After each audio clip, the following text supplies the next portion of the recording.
Esto es Las Olas de la Semana, un programa de Pijama Surf con los temas que nos tocó navegar juntos estos últimos días.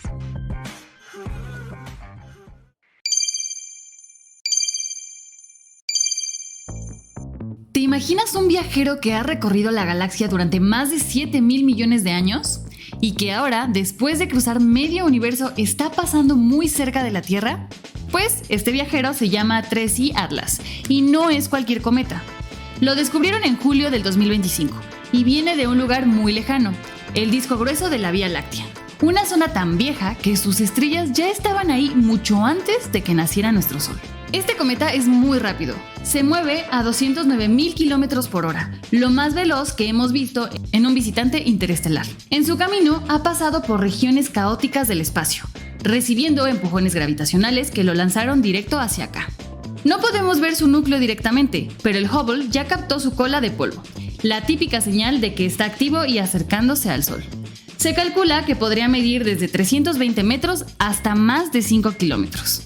En toda nuestra historia reciente, solo hemos visto 3 de estos viajeros: el Oumuamua en 2017, el 2I Borisov en 2019 y ahora este. Los astrónomos creen que apenas es el comienzo. Podremos seguirlo con telescopio hasta septiembre, luego se esconderá detrás del Sol y volverá en diciembre. Hasta entonces seguirá ahí, recordándonos que está lleno de visitantes que llevan historias mucho más antiguas que la nuestra. Pero bueno, de vuelta a la Tierra, vamos con algunas efemérides de la semana.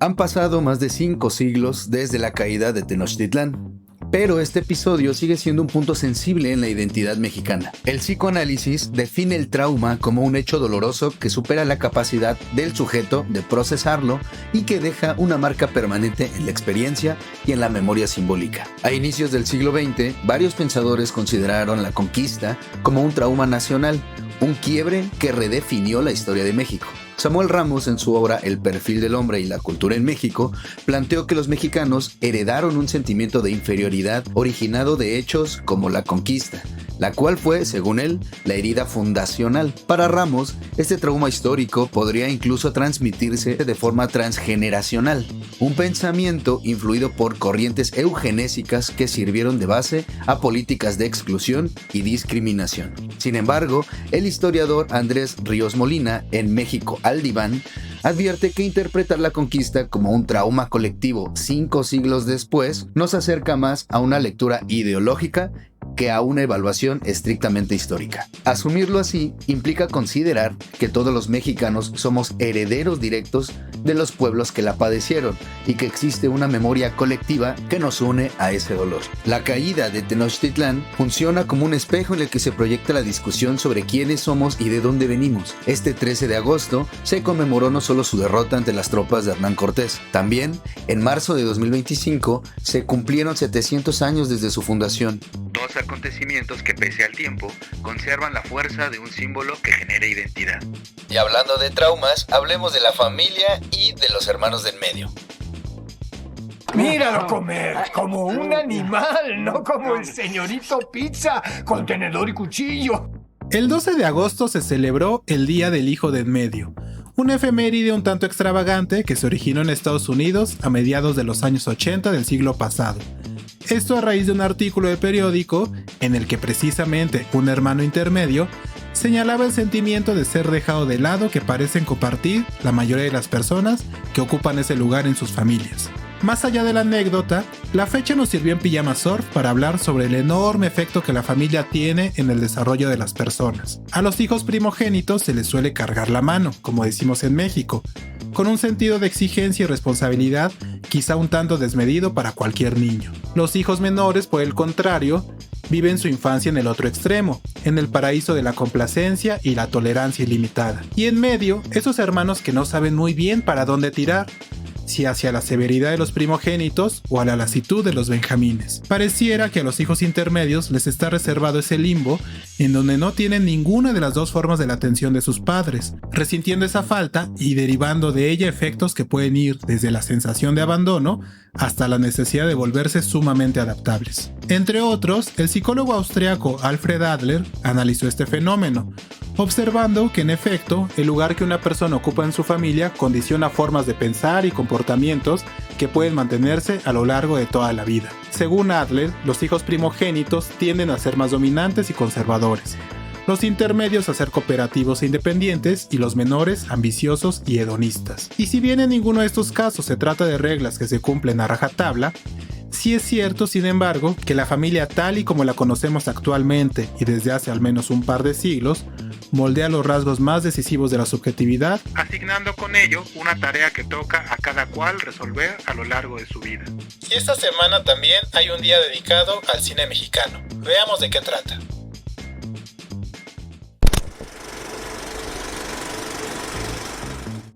Este viernes 15 de agosto celebramos el Día Nacional del Cine Mexicano, una fecha que nació en 2018 para recordar aquel 1896, cuando, en la Ciudad de México, se proyectó por primera vez el cine de manera pública en nuestro país. Y sí, todos recordamos los grandes clásicos y los éxitos recientes, pero hoy vamos a hablar de 4 películas que quizá no están en la lista de las más populares y que vale la pena redescubrir. Comencemos con En la palma de tu mano de 1951, dirigida por Roberto Gabaldón. Un adivino de salón que vive del engaño y el chantaje se ve atrapado en un juego peligroso. Cine negro mexicano en su máxima expresión. Intriga, giros y una ciudad que respira misterio. Seguimos con Días de otoño, de 1962, también de Gabaldón. Una joven llega a la capital en busca de futuro, pero la historia juega con nuestra percepción, hasta que no sabemos qué es real y qué es solo una ilusión. La Ciudad de México aquí es un personaje más, seductora pero llena de sombras. Y vámonos al 2004, con Cero Iban 4, dirigida por también 4 cineastas, Carrera, Gamboa, Serrano y Sariñana, que consta de, ¿sí? ¿Adivinen qué? 4 relatos sobre la delincuencia urbana, mezclado con comedia negra y drama. Un retrato crudo y absurdo de la ciudad contemporánea, donde lo trágico y lo cómico se dan la mano. Y por último, Sin remitente, de 1995, dirigida también por Carlos Carrera. Una correspondencia anónima entre vecinos que desata tensiones, ironías y verdades incómodas sobre la vida urbana y las relaciones humanas. Estas historias, aunque menos recordadas, siguen hablando fuerte. Desigualdad, tensiones sociales, deseos, engaños y esa identidad mexicana que, para bien o para mal, siempre nos acompaña. Este Día del Cine Mexicano es un buen momento para volver a verlas y, ¿por qué no?, vernos también en ellas. Y hablando de cine mexicano, revisitemos a Cantinflas. Pues si ni era establo, mire usted, señor juez, ¿usted cree que un corralito ahí con una bardita y total nomás adentro mi perro y yo, hombre?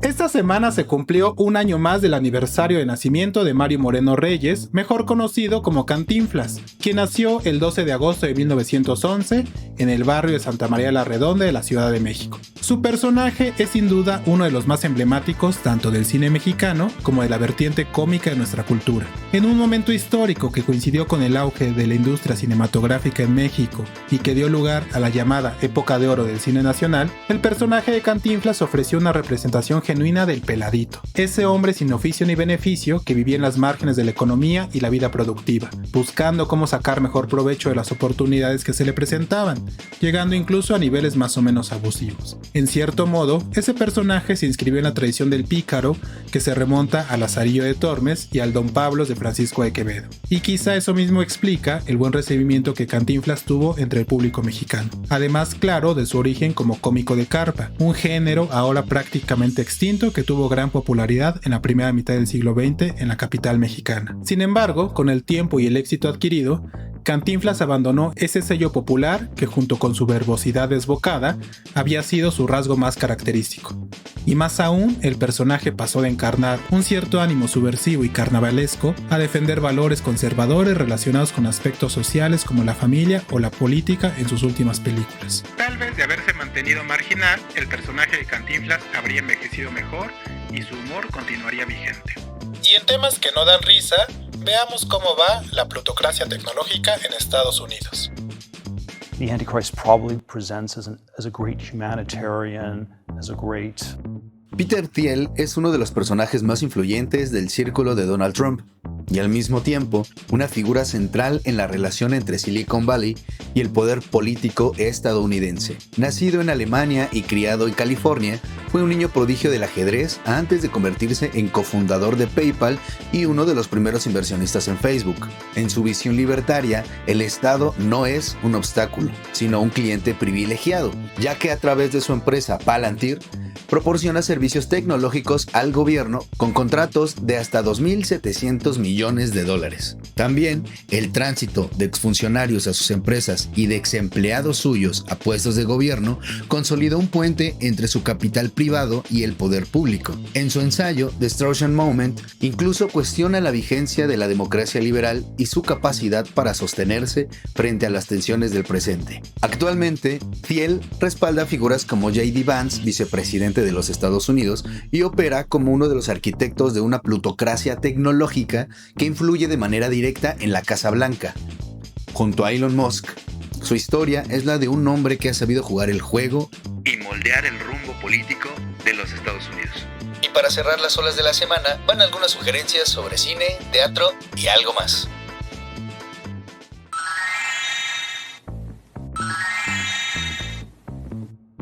En el teatro helénico llega por primera vez a México Los últimos días de Judas Iscariote, una obra fundamental del teatro contemporáneo escrita por Stephen Atlee Girgis. La historia se desarrolla en un tribunal imaginario ubicado en el Purgatorio. Ahí, una abogada intenta reabrir el caso del traidor más famoso del cristianismo, Judas. Pero el juicio va más allá de lo religioso. En escena desfilan personajes como Freud, la Madre Teresa, Satán y María Magdalena, en un montaje que cuestiona el castigo, el perdón y nuestra necesidad constante de juzgar. Es teatro que incomoda, pero también conmueve. Se estrena el sábado 16 de agosto con funciones en fin de semana hasta el 14 de septiembre.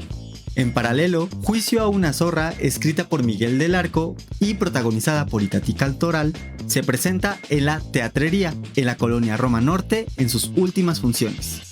Este monólogo abrasador revive a Helena de Troya, no como símbolo de belleza o guerra, sino como una mujer usada, silenciada y ahora furiosa. Entre copas, velas y palabras afiladas, Helena desmonta siglos de narrativas patriarcales con sarcasmo, dolor y verdad. ¿Y si la historia que nos contaron nunca fue suya? En streaming llega a HBO Max Marcial Maciel, El Lobo de Dios, una serie documental sobre el fundador de los Legionarios de Cristo. Durante décadas, Maciel abusó de su poder, encubierto por la jerarquía eclesiástica y protegido por un sistema que mezcló fe, dinero y política. La serie muestra testimonios inéditos, documentos y entrevistas que sacan a la luz lo que el silencio quiso ocultar. 4 capítulos y muchas preguntas. También este fin de semana puedes ir a ver al cine Drácula A Love Tale, la nueva versión del mito del vampiro bajo la dirección de Luc Besson. Ambientada en la Belle Époque, esta no es una historia de horror, sino de obsesión romántica. Drácula, interpretado por Caleb Landry Jones, no quiere sangre, quiere amor. El suyo es un deseo absoluto, trágico, casi infantil, una fábula visiblemente elegante, más melancólica que monstruosa y que nos recuerda que incluso los vampiros tienen corazón. Y en las librerías, Almadelia Murillo vuelve con Raíz que no desaparece, una novela que habla de los desaparecidos desde la ficción, pero con una voz profundamente anclada en la realidad. Es un libro sobre la memoria, el dolor colectivo y el poder de nombrar lo que duele. Un árbol que no deja de brotar, incluso cuando se arranca de raíz. Juicio, redención, deseo y memoria, este fin de semana la cultura no solo entretiene, también reclama, también sacude. Esto fue Las Olas de la Semana, un programa de la redacción de Pijama Surf y producido por Jonathan Zarate. Si te gustó, comparte y nos vemos a la próxima.